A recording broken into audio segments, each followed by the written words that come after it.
Jiren had then reappeared on the broken stage, barely able to hold himself upright, but he'd been there.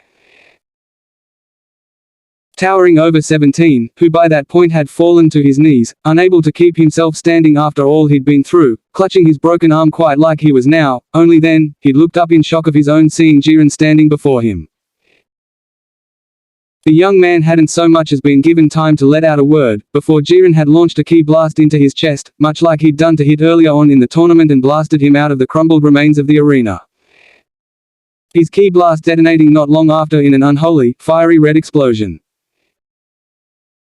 17's screams of agony could be heard from within as he took the full brunt of it, before his defeated and broken body had plummeted into the void as well, before reappearing up in the stands along with the other two in the blink of an eye.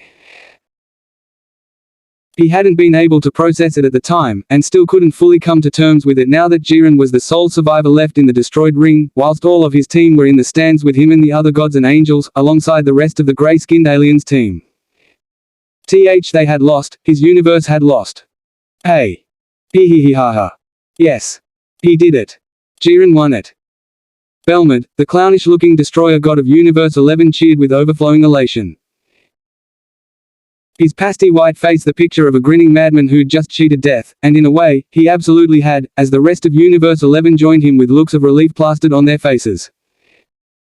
Beerus, on the other hand, may as well have looked like a withered down, death row prisoner whose execution was nigh. His purple-skinned features so pale he looked almost ghost-like. His jaw unhinged, and pupils shrunk to the size of pinpricks as the reality that his team had been defeated hit him full force like a universe-shattering punch. And he knew all too well at this point what the fate of those defeated was, even before the Grand Priest decided to pipe up with the news that only made his heart sink into his stomach. All of the members of Universe 7 have been eliminated. Therefore, they shall now be erased. The Father of all angels stated with authority, his voice booming throughout the world of void.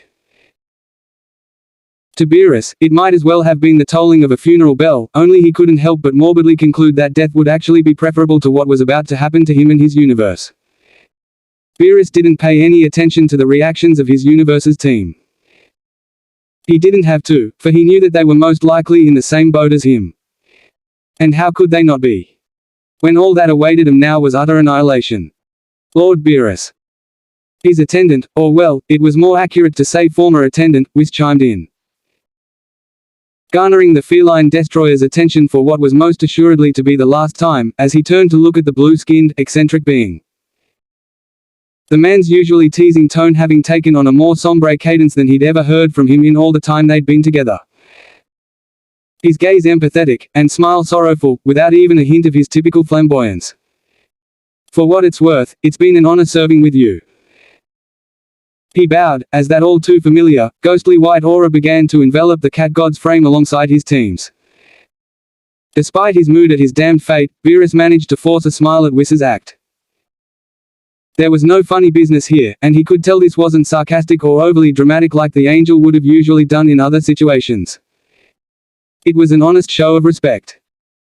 Not only between a master and his pupil, but also between one close friend and another. A rare sight considering how they normally were around each other, but no less comforting given the circumstance. Same to you, Whis, same to you. Bowing his head, for once, Beerus didn't kick up a fuss, knowing it wouldn't get him anywhere, and simply resigned himself to his own erasure. Had he bothered to look up, he would have noticed the way that both Zenos were gazing down at a certain Saiyan warrior as they raised up their hands. A look of uncertainty and indecision in their eyes, before something seemed to click for the two lords of everything, as both of their hands clenched at the same time with that blinding glow. And then in that moment, in the blink of an eye, the seventh universe and its god of destruction were reduced to nothing. Later. Ugh, Beerus groaned, his eyes slowly shifting open. What the hell? His body felt so light right now, but his eyes felt so heavy, and his mind, damn, it felt hard to think right now. All he could hear in his head was a bunch of white noise. Speaking of white, that's all his bleary vision could see. All around him, as he inclined his head about, there wasn't a planet, star, or even space in sight. Nothing but an empty, white void could be seen, stretching out all around him. Moreover, outside of his head, he couldn't really budge the rest of his body. It was like it refused to move for him, but he couldn't tell why, which compounding with where he was right now, only led to further confusion. Where the hell am I? This didn't even look like the world of Void. It looked more akin to the aftermath of a dimension that had been eradicated by Lord Zeno or his future version. Speaking of the kings of everything, shouldn't he be gone? He could clearly recall the milky white aura that had enveloped him, before the feeling of nothingness overtook him, so there was no way he hadn't been erased. So then, how in the world was he still, well, around if that was the case? There shouldn't have been anything left of him, body, mind or soul. That should have been all she wrote. So then, how am I still alive? Good question, Beerus. Eyes snapping open despite their heaviness, the feline felt his ears shoot up at the sound of that familiar voice, causing him to look to his left, or at least, what he assumed was his left, and lock eyes with none other than the Grand Priest himself. The right-hand man to the kings of everything. My, you look quite shocked, Beerus. The progenitor of all angels chuckled, seeing the look on the former God's face. Then again, I suppose you would be, given the circumstance. He nodded sagely, his gaze an expression full of amusement, not unlike a certain son of his that Beerus had become well acquainted with over millions of years. Grand Priest. The ex-destroyer stuttered in stunned awe, countless years of fear and respect for the man before him kicking in as he immediately tried to prostrate himself with a deep bow, only for his body to remain as stiff as before, and refused to move on his order. He cursed inwardly at this, but decided it couldn't be helped for now, and hoped the man didn't take any offense to such. The situation was befuddling enough as is, he didn't need to make things worse by getting on the bad side of the one being right now that may hold some answers for him as to what was happening right now. What's going on? The answer to that is simple. The man smiled calmly, grabbing Beerus's full attention. You've been pardoned, Beerus. I've what? Beerus's jaw came unhinged, his eyes widening like dinner plates as that bombshell was dropped on him. His mind floored to the point he was left utterly speechless. Dear me, the second most powerful being in existence raised a bemused eyebrow, holding in a small laugh at the downright comical look of surprise on the feline, former deity's face. My son Whis wasn't kidding, it seemed. When you're surprised, you really do make some entertaining expressions, I must say. Beerus ignored the rather blatant jab making fun of him, as he was far too busy focusing in on what the head angel had said before. I've been pardoned. He couldn't believe that even for a second. Why in the world would either of the lords of everything even consider pardoning him? It wasn't like he'd ever been in their good graces, especially considering his pathetically low mortal level that had gotten him roped up in the tournament to begin with. Why would they? Normally, they wouldn't. The Grand Priest cut in without losing a beat, confirming his skepticism. In fact, had it just been up to our lords, this conversation wouldn't even be happening right now. You'd be long gone, and that'd be the end of it. Now Beerus was just even more confused. If that was true, then why was this even happening at all? Where had the pardon come from? He didn't even entertain the notion they'd had a change of heart about him, especially given the head angel's words. So what had brought this about? Originally, you weren't even a factor, Beerus. The man continued unperturbed. However, Son Goku changed that. Goku. Beerus blinked, his mind failing to comprehend that latest bit of information. Hadn't he been erased as well? What in the world could he have done? I see you're confused again. The father of the angels grinned. Allow me to shed some light on the situation. When our lands brought their hands down, they completely erased all traces of the seventh universe and its inhabitants, you and your team included. Everyone except for Goku, of course. They'd what? I must say, he pressed onward, paying no mind to the stunned look the human-shaped cat had at such news.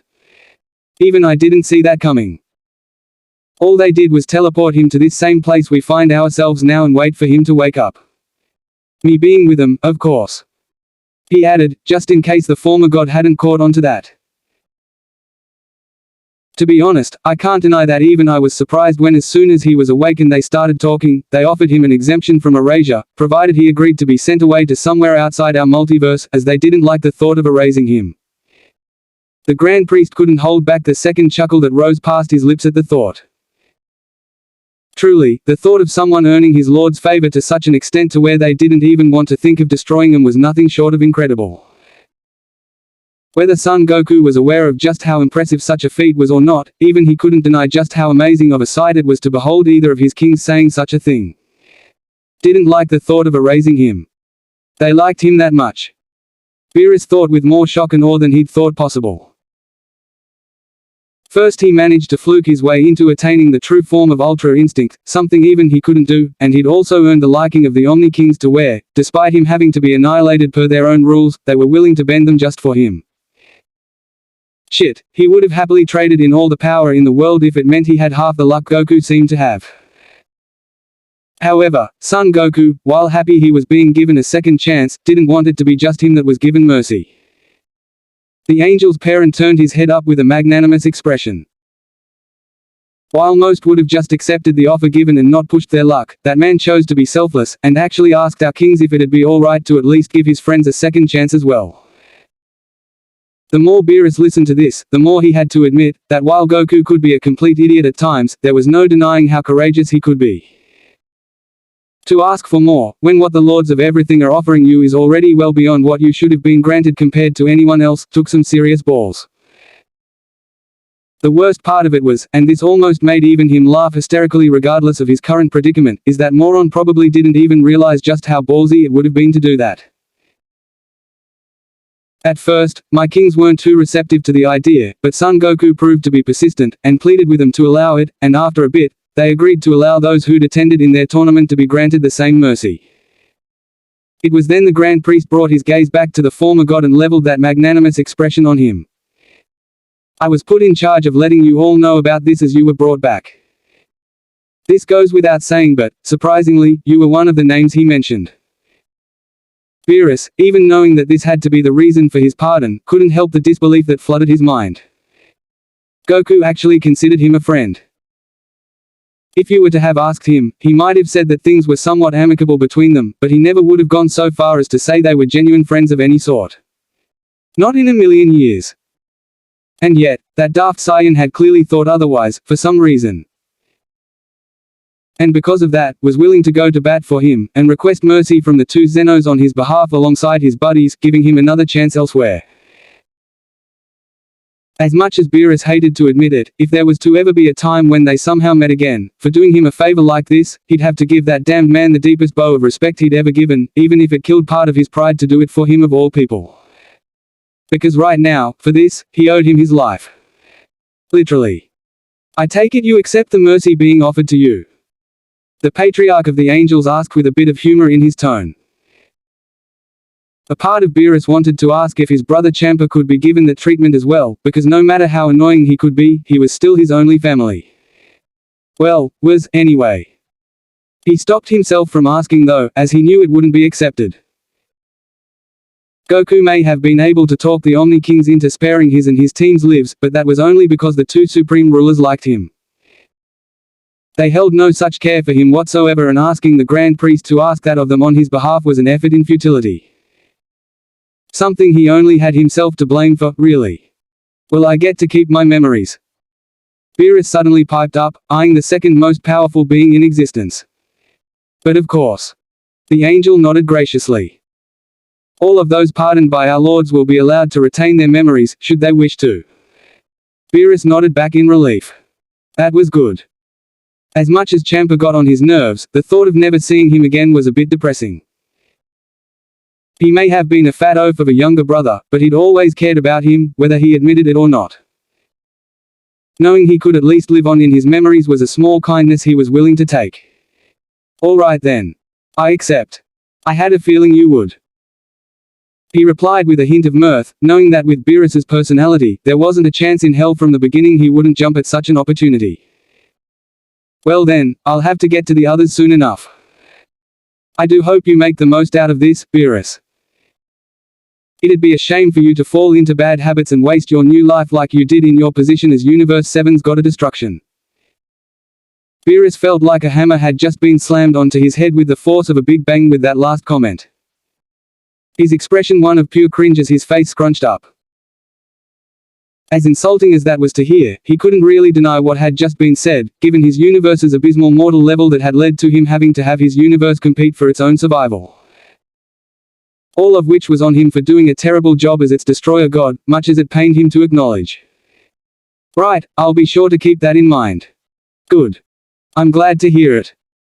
He nodded, before beginning to turn away as an eerie smile formed on his lips. Enjoy your rebirth, Beerus.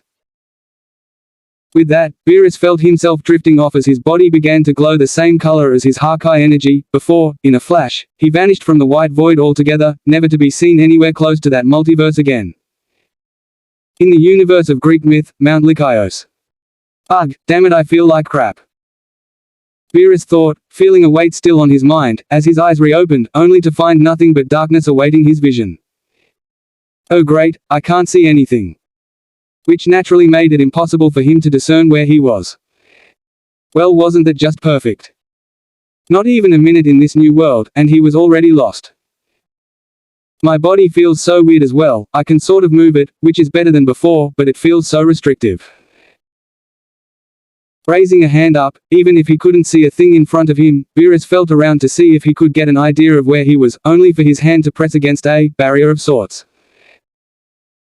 It looks like I was brought over into some dark, enclosed space. I suppose it might have been too much to ask of the Grand Priest to send me to a better location. Then again, I suppose he wouldn't have known where exactly I was going, let alone where I'd pop up. Beggars can't be choosers, as they say, and he wasn't one to look a gift horse in the mouth. I suppose he must have been literal when he said new life. I can't even feel my ki anymore. Though that wasn't to say he didn't feel something else within him. He wasn't sure how he could feel it without his ki, but he could just feel something within him.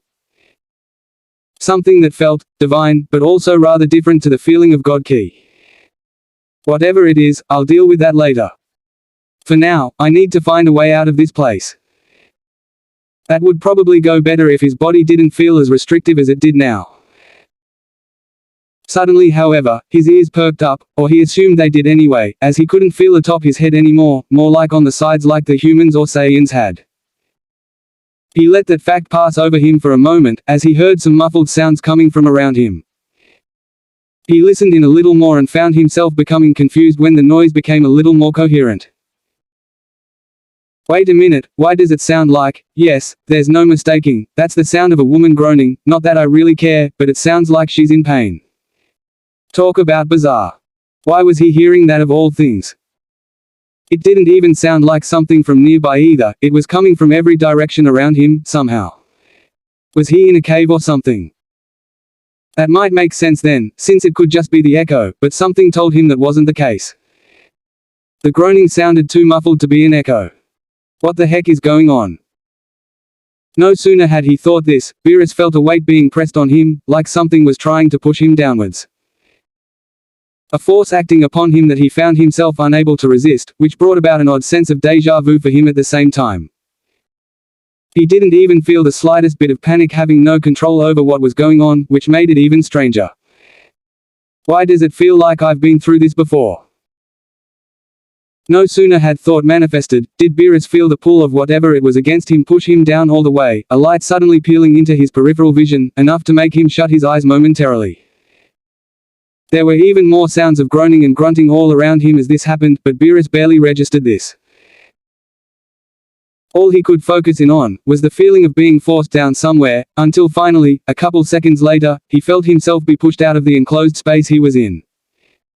Right then, Beerus could feel cool air touch against his skin. He could feel the light of what he'd guessed was a star bearing down on him, which meant that he was outside some place.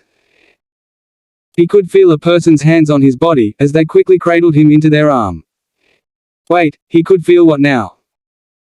Snapping his eyes open immediately, which adjusted to the light near instantaneously, Beerus found his gaze locking onto a baby of all things. One currently wrapped up in a blanket and sleeping soundly beside him. What the? Turning his gaze upwards then as he felt an arm tuck against the back of him, the late Universe 7's ex-god of destruction found himself staring eye to eye with one of the most beautiful women he'd ever seen. Wearing what looked like a turret crown over her head, whilst her silky, chestnut brown hair was done up in a bun. Her eyes were dark, but full of warmth with a matronly aura to them. Her face was well-rounded and pale-skinned, with a small nose, delicate-looking cheekbones, and pinkish red lips that held a radiant smile. One pointed at both him, and the baby next to him. "No, don't tell me." A sinking feeling entered Beerus's gut at that look. He'd seen that before. Whoever this woman was, she was giving him that same look that his own mother used to give him and Champa all the time when they were young. Daring to look down at himself, feeling that something was very wrong right about now, Beerus froze stiff when he saw his body. From his stubby little arms and legs, to his tiny hands and feet, and his midget-sized frame to go along with miniature genitalia that definitely wasn't that small last he'd checked. His skin also colored a pale shade of white instead of the lighter shade of purple it had always been. This can't be real, there's no way I was just. His face paled instantly, as he put his head on a swivel, looking all around him just to make sure this was real and some horrible joke, or an awful dream. All that met his vision as he did, was the weird-looking rock that the woman seemed to have herself propped up against, the brown tunic she wore, and a cliffside next to him that led out into a stunning view of vibrant blue sky around him, that had some clouds shifting about whilst the sun bared down on the land with its grandiose rays of light. The woman giggled a small bit at his antics, which brought his attention back to her as she leveled him with a motherly, loving gaze. "So adorable," she said, her voice itself as rich as honey, and carrying an air of maternal pride, as she looked over his stunned form, and then that of the other baby she held in her arms. Though there was a peculiar bit of melancholy mixed in as well. "My children," she whispered, more to herself than to them, but those two words alone stuck in Beerus's mind as soon as she said them. It was enough to let him know this wasn't dream or a bad joke. This was all real. Upon figuring out the obvious that he'd wanted to deny, Beerus's now smaller, chubby mouth fell open in rather comedic fashion as the realization of what was going on here hit him like a ton of bricks. The ghost of the Grand Priest's final words to him floating back into his mind. "Enjoy your rebirth, Beerus." Ah! Eyes widening in abject shock and horror, more than he'd ever felt before outside of his previously impending erasure, Beerus was struck speechless. Or rather, found himself so shell-shocked by the jarring revelation that he'd just quite literally been reborn as a baby, that no words formed in his head, or in his throat. Though the latter was doubtful anyway given what he'd been reduced to now. The bloody newborn. There, little one. The woman, who he knew now without a shadow of a doubt was his new mother of all things, comforted him a little. Raising him up a little and pressing the side of his face into her soft, brown tunic, right around where her bosom was. Resting his small head against her left breast, which was softer than any pillow he'd ever used, but still maintained a remarkable level of firmness to it within her clothing. "There's no need to panic," she commented softly to him, trying as any mother would to comfort their child. Believing his reaction was little more than being surprised at his surroundings, and not knowing how to cope with being alive yet. She was partially right in that case, only she had no idea just how boggled his mind truly was being born a second time whilst fully cognizant of what was going on. Through his shock, Beerus looked over again at the other baby in his new mother's arms. One who'd clearly been born before him, but didn't even look a day old, either. There was no one else here other than them, so that meant the other baby must have been hers as well. Which meant, "Ah, I see you've taken notice of your sister," his new mother remarked kindly, still treating his comically stunned expression like it was no big deal. "This is Hestia, my dear. Your older twin." Each his older twin. He was someone's younger sibling now. "Now then, what shall I name you?" She pondered aloud, grabbing his attention yet again as she thought to herself what to name him, before out of nowhere, something seemed to just click in her mind. Like the answer had been given to her just then by an unseen force. "Beerus," she muttered, testing the name on her tongue, before nodding in satisfaction. "Yes, that'll do nicely. Hestia and Beerus, my two wonderful little children." A sadness seemed to overtake the gaze of the woman out of nowhere, as her expression became somewhat pained. Her smile becoming strained as she brought a hand up to his chest. The glow permeating off her palm, as he went from being stark naked to being enveloped in a similar blanket to Hestia. Leaving aside that she could materialize it out of thin air, since he'd seen far more impressive things done from Whis casually, he had to ask himself. Why in the world was she getting so upset all of a sudden? It's like she knew something awful was about to happen and couldn't do anything to prevent it. But what? So, you had two of them, Rhea, a gravelly voice said out of nowhere with an utter lack of enthusiasm, drawing Beerus's gaze over to the previously empty cliffside, where a newcomer stood. An almost ghostly pale-looking man stood before them. His piercing gaze locked on both himself and his new sibling with his dark brown orbs. A scruffy-looking mop of disheveled brown hair adorning his head, and a small beard grown out beneath his chin. He wore a tunic somewhat similar to the now-named Rhea that traveled down near his ankles, only his was more a shade of white and grey. His frame was somewhat muscular from what could be gleaned, with decently sized biceps, and what appeared to be a long, dark scythe held in his left hand. Beerus wasn't sure why, but he could tell just from one look that this man was trouble. Who the hell was this guy? Kronos, Rhea greeted back without even a hint of the same warmth she'd displayed for the two of them. Like all the joy had been sucked out of her. If anything, she almost sounded desperate. Please, don't do this. They're our children. Our children. This guy was his new father. Kronos scoffed at the woman, looking over at her like what she'd just said was a bad joke that she should be ashamed for even spouting. Like that matters. You know what that damned prophecy foretold, Rhea. I can't allow it to come to pass. The prophecy foretold. What prophecy? What in the world was going here? Hand them over to me, Rhea. Now. Kronos asked, or rather, demanded coldly, as his body suddenly started to grow bigger, as did his scythe. Had Beerus not seen size alteration before during his time as Universe 7's God, he could imagine he would have balked at the way Kronos grew to titanic heights in mere seconds. His newly grown size somehow not totaling, or even disturbing whatever cliffside they were all residing on, as he went from barely standing above 6 feet tall to becoming an impressive 25 feet in total. Easily dwarfing those below him, as he kneeled down and offered over his free hand near the ground, which in itself was big enough to envelop Rhea's entire body if clenched. Beerus looked over at Rhea, as Hestia continued to sleep. He could see the hesitance on her face, the pain in her eyes at his request. For a second, Beerus was of the mind she was going to refuse him, only for her to slip off the slab of rock she'd been on this whole time, and reluctantly place both him and his new sibling atop the man's palm.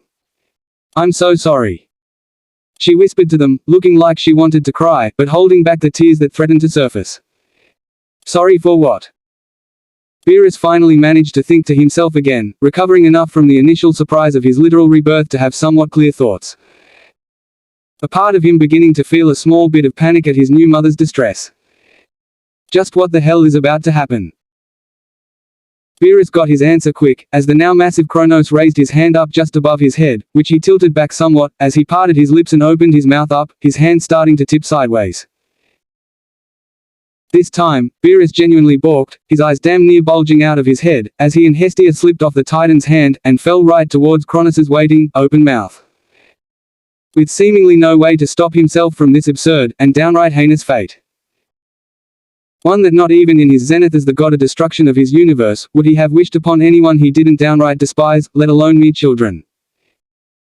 Only one thought pervaded in his mind as he was dropped headlong into this bastard's gullet. Hey, you have got to be kidding me. The Olympian God of Destruction. Chapter 1, Prologue. Age 780, in the world of Void. No, no, no, no.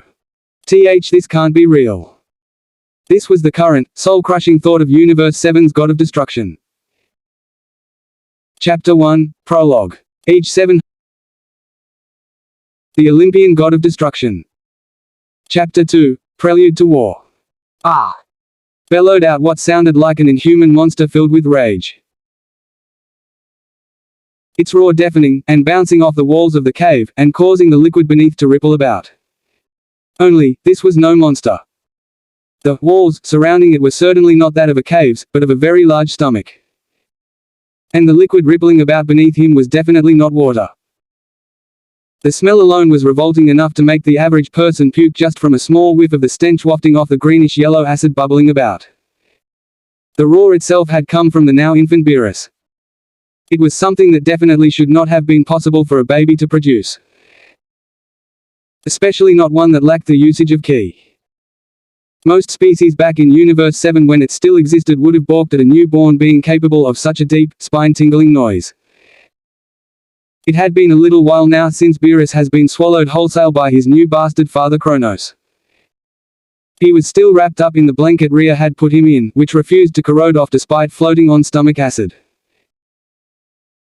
His face was much the same, since when he'd first been dropped into this abhorrent place he'd gone head first, soaking his face all over in the acidic fluid, but it quickly proved to have no effect on his skin whatsoever.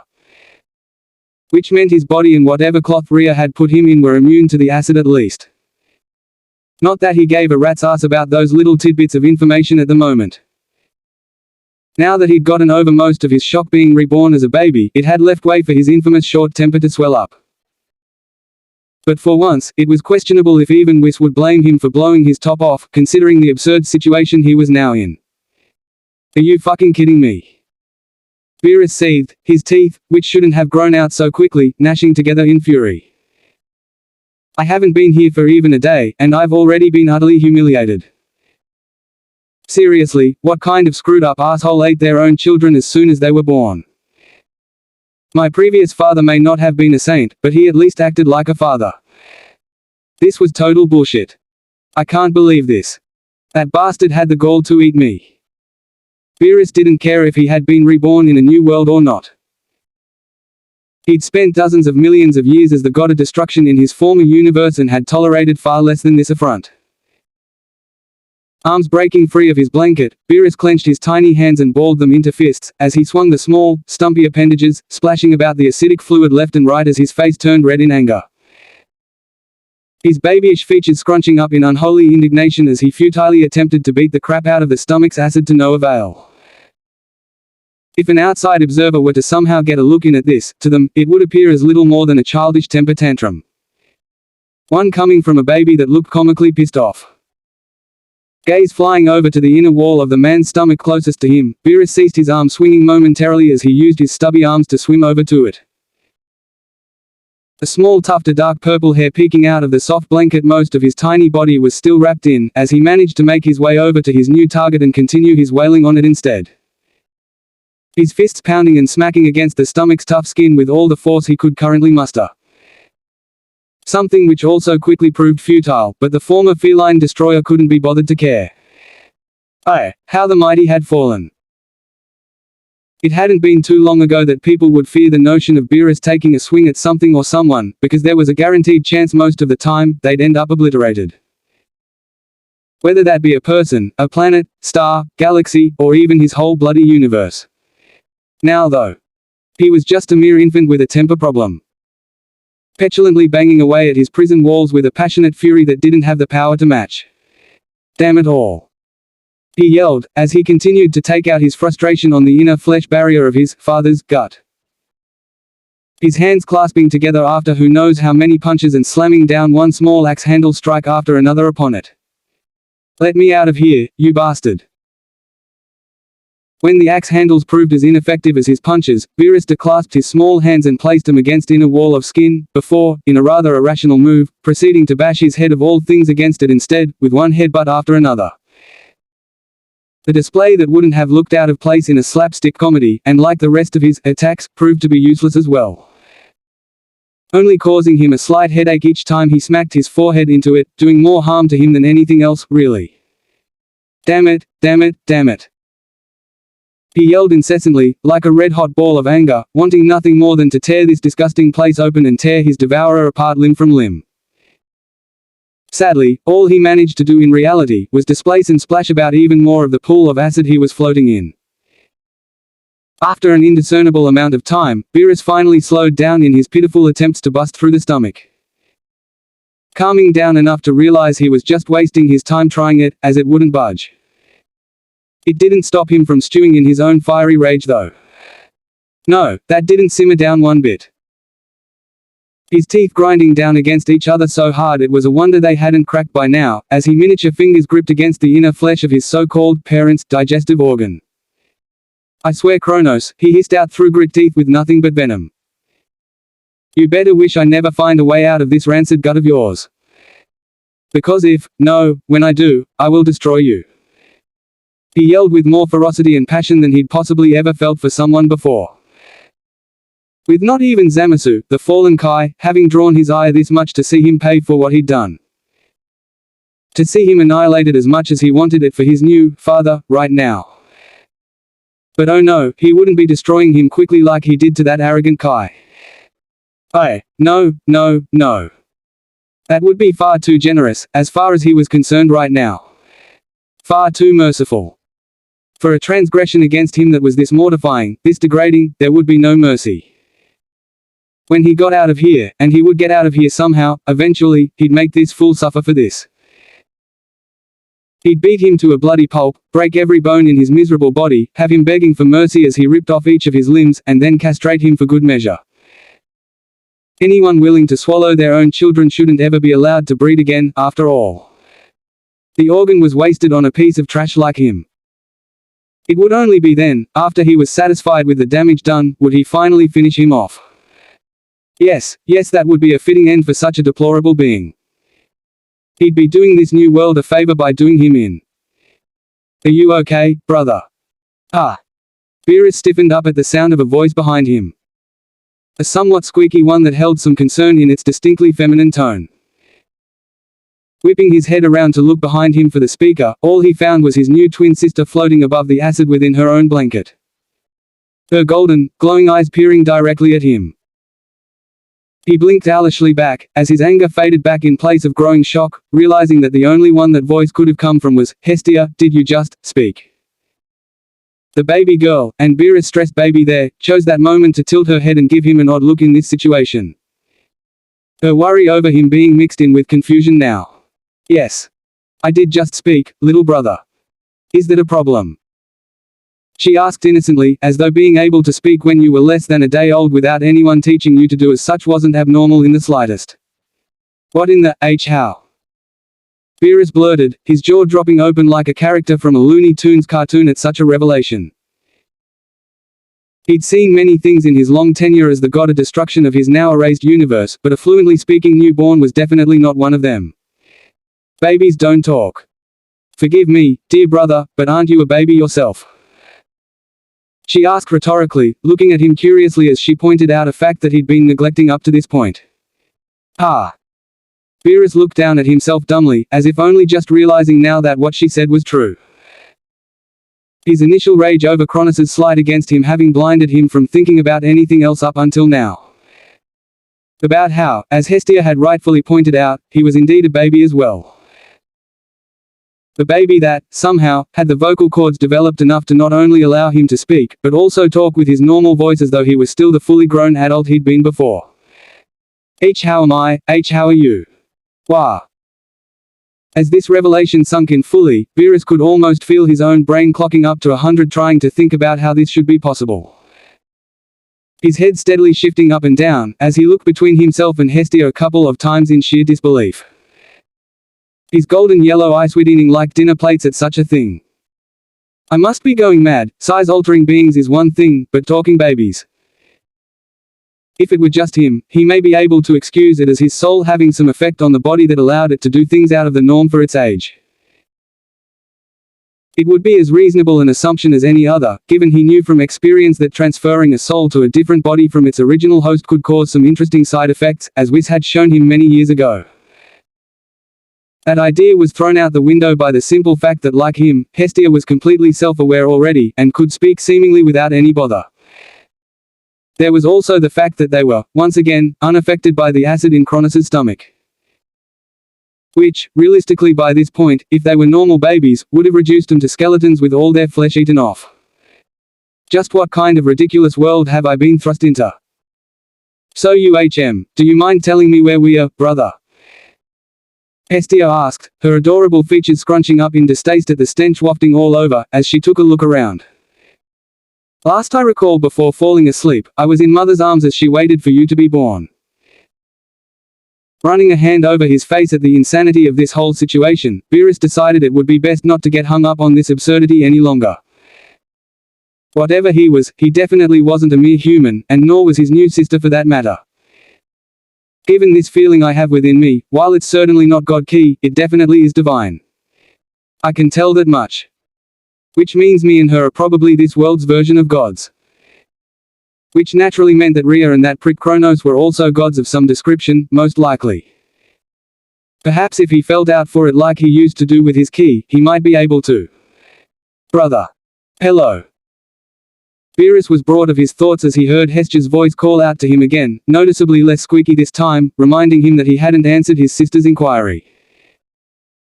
Feeling a small bit of embarrassment at leaving his sibling hanging, Beerus put that thought of his to the side for the moment, as he replied to the girl. "Bag, sorry about that. Zoned out for a minute. You ask where we he. His words caught in his throat, eyes bulging out of their sockets comically in surprise as he looked over at his elder sister. "What the heck?" he yelled out in mounting disbelief once more. "What's wrong?"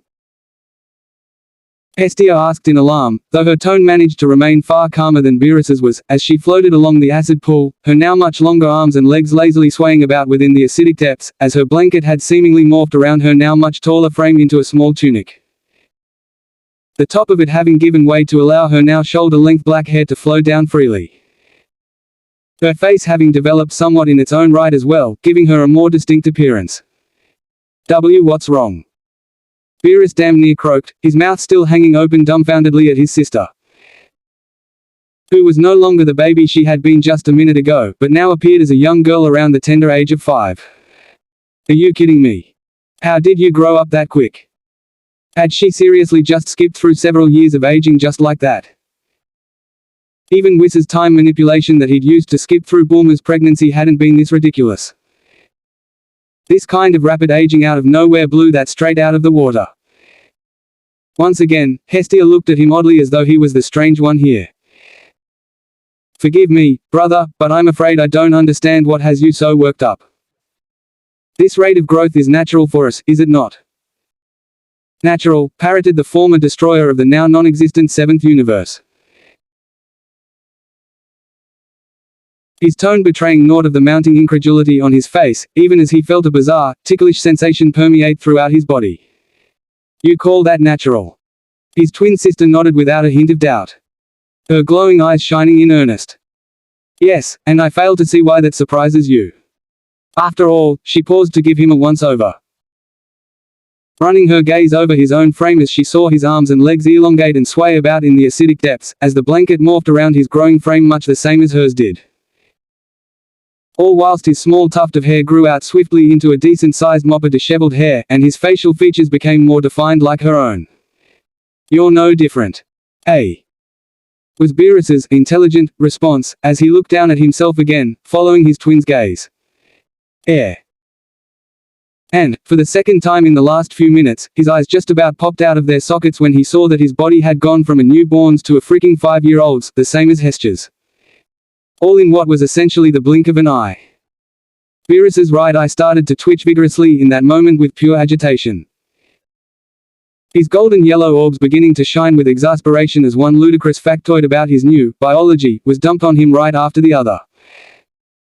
"Grand Priest, seriously, what fucking whack job world have you sent me to? This crap is downright bizarre even for me." Being swallowed by his own father after a literal rebirth, being able to speak normally as an infant, and then growing out of said infancy to early childhood. The latter of which should have taken years logically, but instead, it occurred in mere moments without him noticing. "I'm too old for this shit." The deadpan expression formed over his face not a moment later, as a hand came up to massage his temple. Beerus couldn't be bothered to give a damn at the moment if it was dripping in his so-called father's revolting stomach juice, as considering how unaffected he and Hestier were by it, it might as well have just been discolored water for all he cared. "You know what?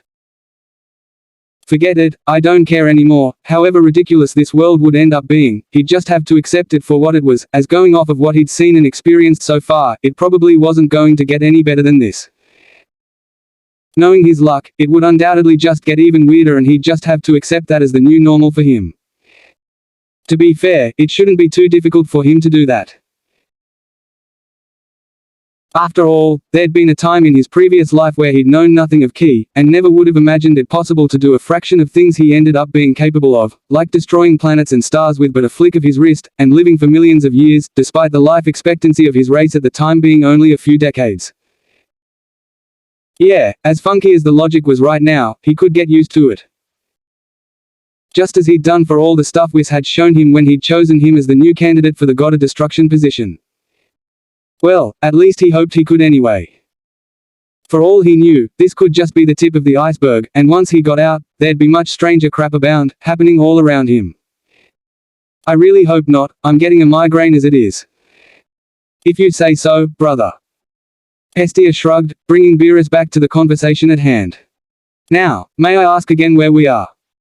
Beerus could only sigh at this question. Already feeling bitterness and anger welling up again, and for good reason. We're inside our father's stomach. The delivery was about as blunt as you could get, and Beerus could visibly see the look of shock plastering itself on his sister's face. He swallowed us both shortly after I was born. Classy guy, isn't he? You could practically feel the sarcasm and bile dripping off his tone at that last bit. Father really did that to us. Taking another look around, it didn't the girl long to register just how true her younger twin's words were. I guess that would explain our current, less than savory location. Beerus snorted. That was putting it mildly. But, why would he do this? Why would he devour us? The girl's head hung low, full of conflicting emotions. Confusion reigning above all others, with horror and sadness being a close second and third at such a deplorable act. Aren't we all family? Somehow, I don't get the feeling that mattered to him. Beerus scoffed. Though inwardly, he did feel bad for his new sister. To come into this world and not have had a previous life before it, unlike him, only to have herself be eaten by one of her own parents must have stung pretty hard. Before he ate us, he was spouting some nonsense about a prophecy to our mother.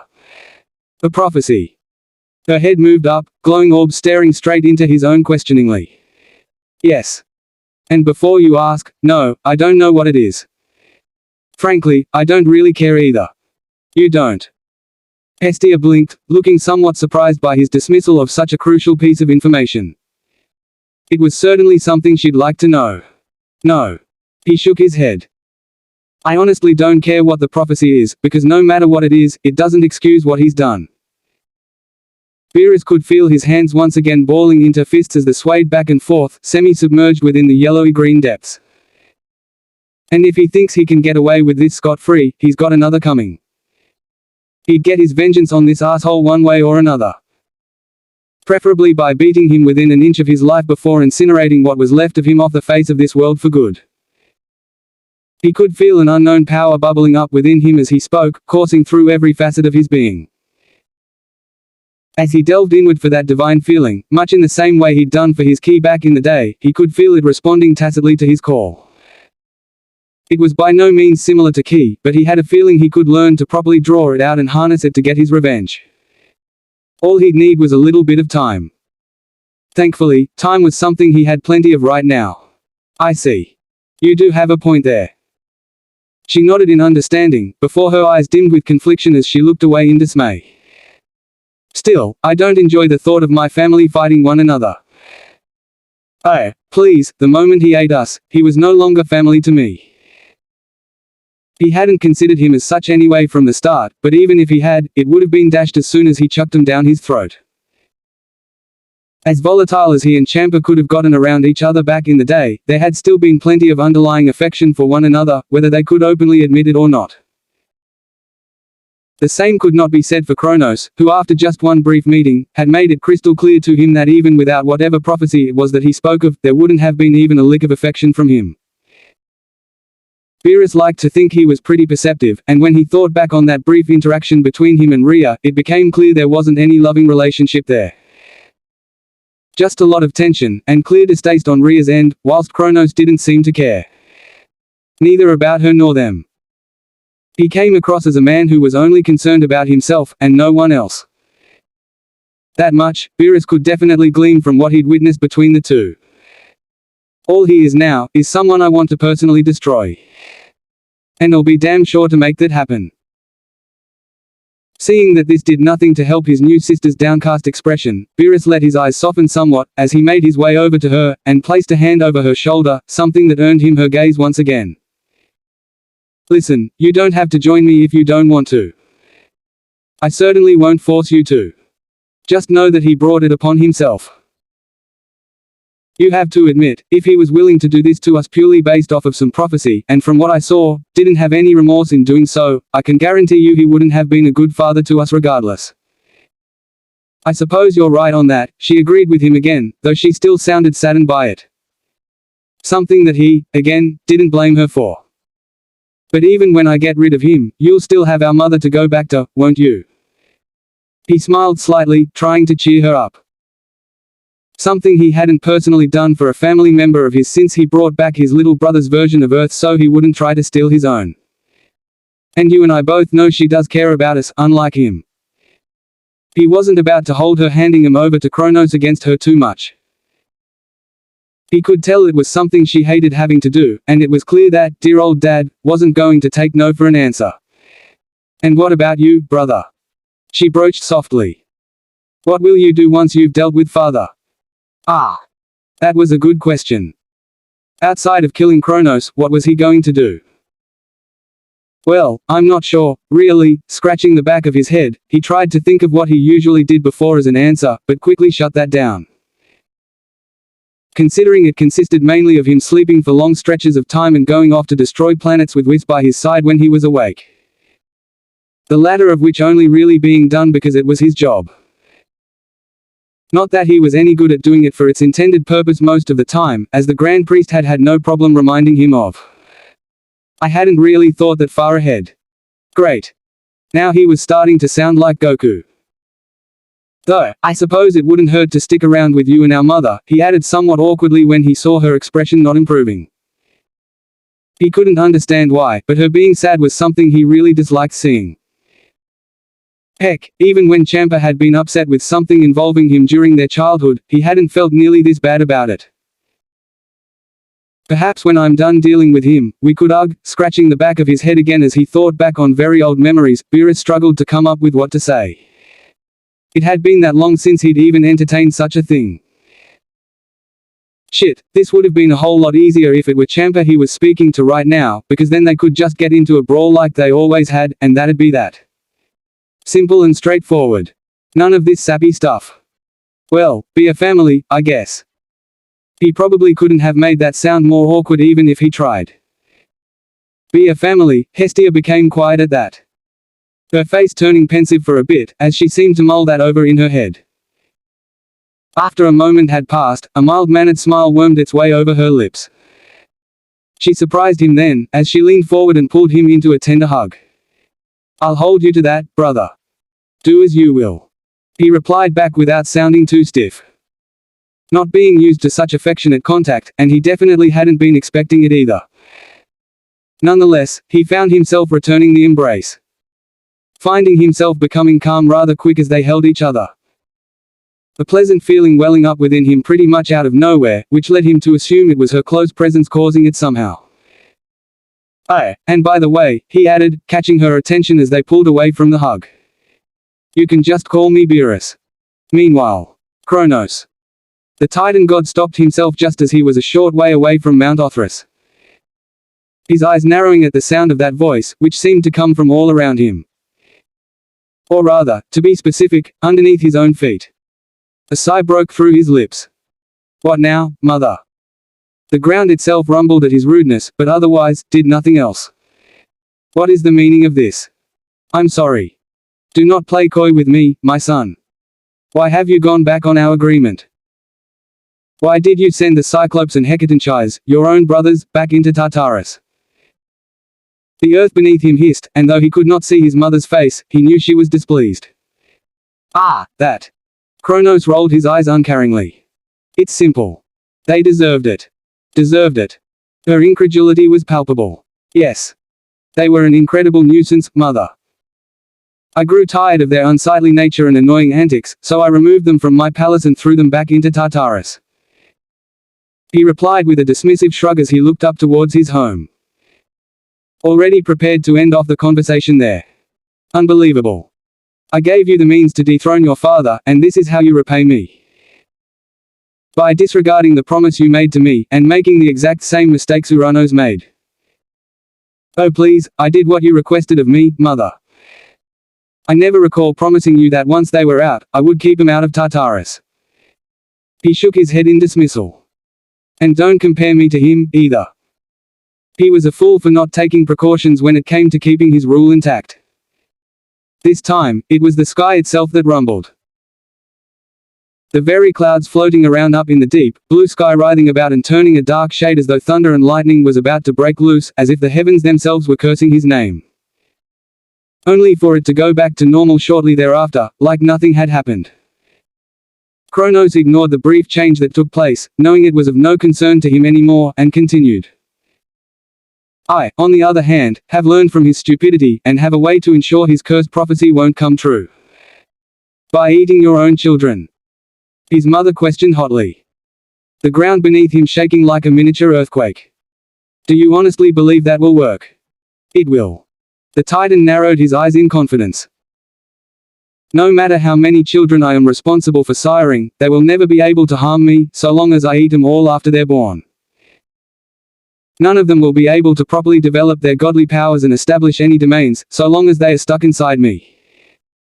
He finished resolutely, before finally glaring down at the earth with a dismissive expression. Now if you'll excuse me, I have a universe to rule. With that, his whole body lit up in a blinding white hue, before a fraction of a second later, he disappeared. As though he'd never been there at all.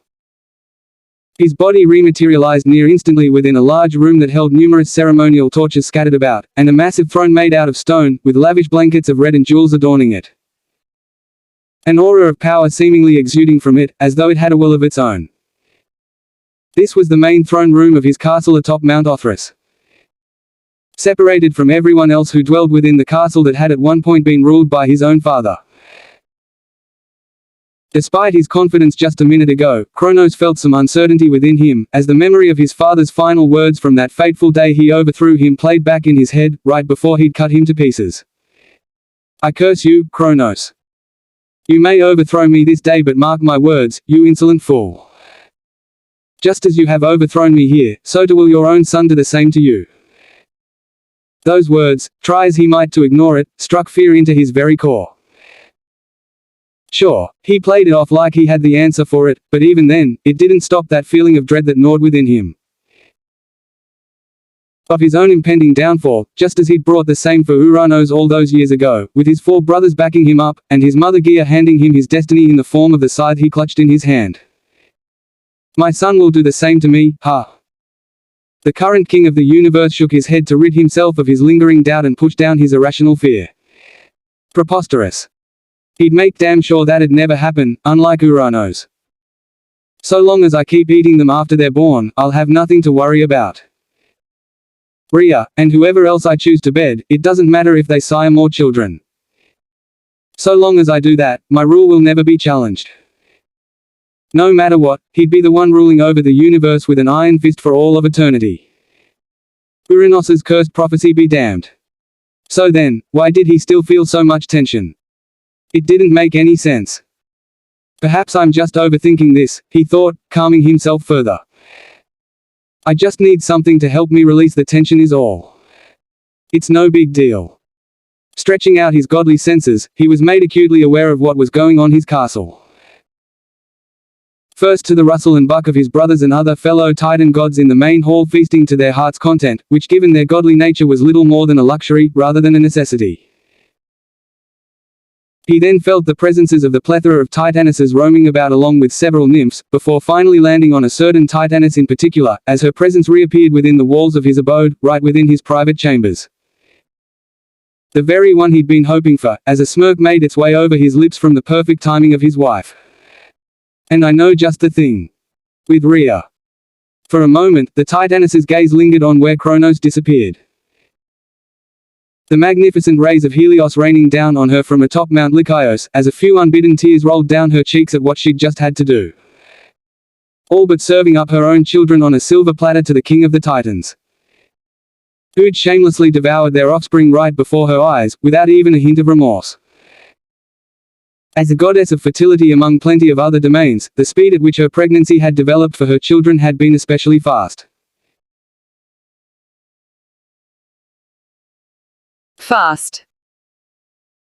Whereas other goddesses or nymphs took months to conceive, for someone like her, it had only taken a single week from the coitus that had caused the pregnancy, for the process to follow through and lead to her giving birth.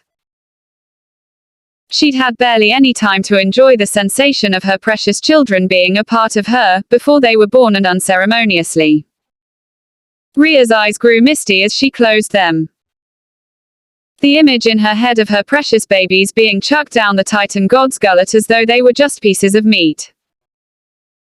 Her hand clenched at her side before rising to her bosom, as she recalled the look of abject horror on her baby boy's face. Beerus, being the only one of the two conscious at the time, looked scared out of his wits at what was happening. And how could he not, when he was fleeting moments from dropping head first down his own father's mouth no less, and right into his stomach. He'd looked about ready to scream before his own consumption, but was likely too shocked to utter anything but a feeble noise, before he and Hestia were swallowed whole. And she, their own mother, was helpless to save either of them from their impending fate. No matter how much she wanted to. Had she refused, there was no way Kronos would take no for an answer, not with father's looming prophecy over his head. He would have forced her to give him up, whether she liked it or not. Trying to get away from him wouldn't have helped her either. Kronos could easily follow her and catch up to her. Fighting her husband on it wouldn't have gotten her anywhere either. She wasn't nearly as powerful as he was and would be easily overpowered if she tried. That blasted scythe of his would have only made matters so much worse for her, as if he saw fit to do it, she didn't doubt he'd cut his losses by striking her down with it. If he just beat her down physically, as a goddess, she could come back from it, as she was immortal. Her body would simply heal itself up like nothing happened. Not so with the scythe though. That had been proven with their father, who'd been cut to pieces by it long ago, and had not only not reformed his physical body during that time, but also his very presence itself seemed to have diminished greatly. Whenever she looked to the sky, while she could still feel her tyrannical father's presence, being he was quite literally the heavens themselves, his consciousness wasn't what it used to be. It was there, but weak. So very weak. And he was of the first generation of divinity, the protogenoi, meaning that much more than any of his children, he should have been a constant. Someone who was ever present. And yet that scythe that their mother Gaia had given Kronos, when he was the only one brave enough to step up to dethrone Uranos, had dealt so much damage to their father. So much so that not only was he, more than likely, no longer capable of taking a physical form, otherwise he would have done so by now, but his consciousness was barely there anymore. The only real indication any of them had that he was still there, so to speak, as the disembodied conscious of the heavens, was the occasional rapid changes the sky underwent whenever Kronos boasted of putting him down. A clear sign that father was enraged, but nothing ever happened, no matter how much her husband mocked his inability to act. Something that would have gotten him tossed into the deepest pits of Tartarus back in the day, with how much their father hated all of them. She shuddered even just thinking about what would happen if Kronos swung it down on her. If it could do something like that to Uranos, there was no telling how catastrophic the effects would be on her, even for just a single cut. I mustn't get too emotional. Rhea thought bitterly, but with a small sliver of hope. They may be swallowed, but my children should be as immortal as any other god. As much as I hate the fact that they're trapped within Kronos' stomach, at least he didn't choose to use his scythe on them. So long as they were inside of his gut, they should still be alive.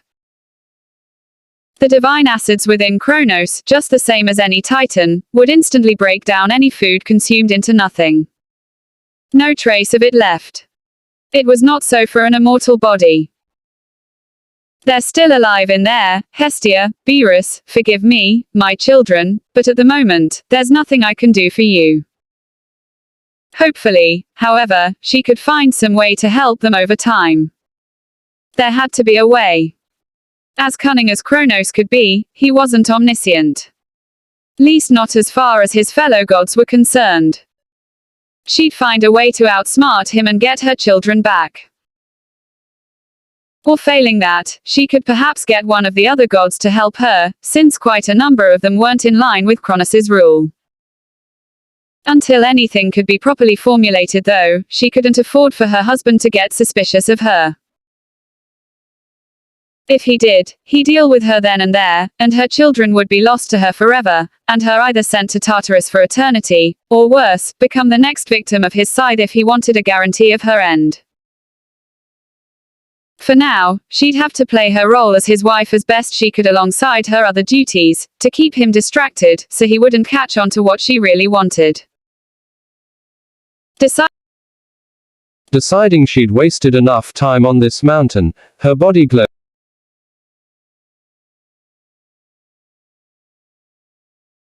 a bright, searing light.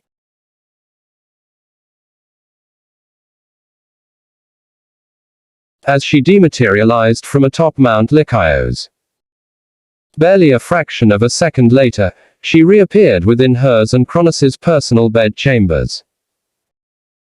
A small sigh breaking through her lips as the tears that had been falling down her cheeks were evaporated, leaving no trace of them behind, as she schooled her features. The oppressive atmosphere of Mount O3's castle was something that even she'd never quite got used to. Ah, look who's back. Rhea didn't react even in the slightest, as her husband materialized behind her, his face appearing beside hers as he circled one of his arms around her shoulder.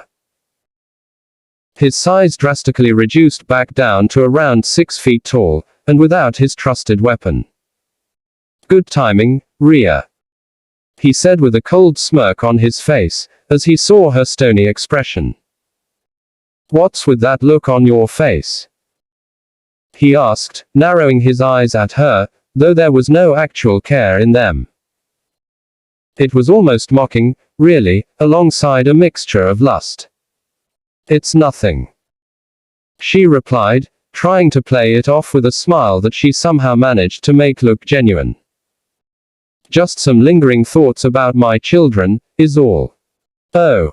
Is that all? He chuckled. Well, I guess you would be. One of your domains is motherhood, after all. Rhea had to visibly stop her eye from twitching at that. That domain of hers had nothing to do with the love she held for her children. Indeed. That being said, I did still show them what mercy I could afford, for your sake. I could have used my scythe on 'em, as you know, but I thought that'd be a bit too cruel to you. Rhea had to suppress the scoff that threatened to come out of her, along with the righteous look of indignation. As disgusting as it was to her, them being thrown into his stomach to remain there for all eternity, with no hope of being able to establish domains for their power and influence to grow, that was something that Kronos considered a mercy. And that, sadly, was the best she got out of him over the course of her week-long pregnancy, where she'd pleaded with him to reconsider his decision to get rid of them as they were born. All she'd managed to get him to agree to, was keeping them trapped in his stomach for all of time, instead of chopping them up into pieces and thrusting them to the wind. Both horrible fates that only someone devoid of any real compassion could come up with. And both of which that only worked out purely in his favor. It is the same mercy I will show to any other children I happen to sire with you. To let be known that I'm not completely without leniency, at least to you, Rhea. Kronos said with the utmost sincerity, which just sickened her to her core. One hand cupping her face in a gentle, but no less possessive manner, all while his other hand shamelessly cupped one of her breasts from within her clothing. An action which made it abundantly clear, if it wasn't already, what he was actually here for. Considering she could tell he was completely naked, and that a certain long and hard part of his anatomy was impatiently poking into the bottom of her attire and rubbing against her thigh. So long as you continue to please me, of course. Still, rather than show him anything of how she really felt, like disgust, she maintained her demure smile as she cast a sideways glance into his lecherous eyes. But of course, my king. Whatever you say. In an instant, her clothing dissolved into nothing, leaving her just as naked as her husband. A fact that more than excited him, as his hand quickly went to groping her D-cup breast and squishing it around roughly between his fingers. A cruel, yet salacious smile graced Kronos's features, as his other hand wasted no time lifting one of her creamy legs off the floor. The appendage dangling in his strong grip with her toes a good 2 feet off the ground, as she felt the head of his manhood rub against her womanhood. Good. Despite herself, Rhea couldn't stop the jolt of pleasure her body felt, nor the moan that escaped her, as her husband drove his entire length into her, all in one go. Stretching out her folds as her eyes shot wide open. Because I don't know about you, Rhea, but I'm in the mood for a long day of pleasure. Around a week or so later. Beerus wasn't quite sure how long he'd been inside Kronos's stomach by now, nor was his sister Hestia, but that didn't really matter to him anymore. His body had grown out once again over whatever period of time it had been, as had his sister's. Both now, if he had to guess, looking around the age of 9 or 10 years old.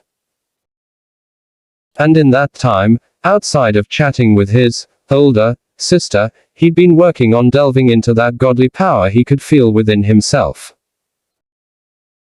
Growing used to the feeling it gave whenever it responded, albeit meekly, to his coaxing, as he floated along the acidic fluids. By my estimation, I should hopefully need only a month or 2 to become accustomed to this power, and properly draw it all out. Then, I'm busting my way out of this oaf's gut, he thought, his eyes closed as he focused himself inward, in an almost meditative way. Beerus.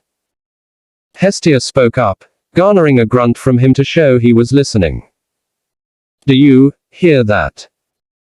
At her questioning tone, Beerus opened his eyes to gaze at her befuddled expression. His brow raising up curiously, as his ears picked up the sound she was referring to, coming from above them. Yeah, I do, it honestly sounds like something's fall. Just then, an object whizzed downwards and splashed harshly into the acid in front of them, sending the normally corrosive fluid spluttering everywhere. What the? The object didn't take long to resurface from the acidic depths. A familiar-looking blanket wrapped around something met both of their vision as it came back to the surface, followed by several violent coughs from an especially squeaky-sounding voice, more so than Hestia's had been when she was still a baby. It wasn't, no, couldn't be. Olive brown eyes stared right into Beerus's golden yellow pools, immediately striking him with a sense of familiarity. That same look of confusion that Hestia had had to their location when she'd first woke up, only adding to the sinking feeling in Beerus's gut. Where am I?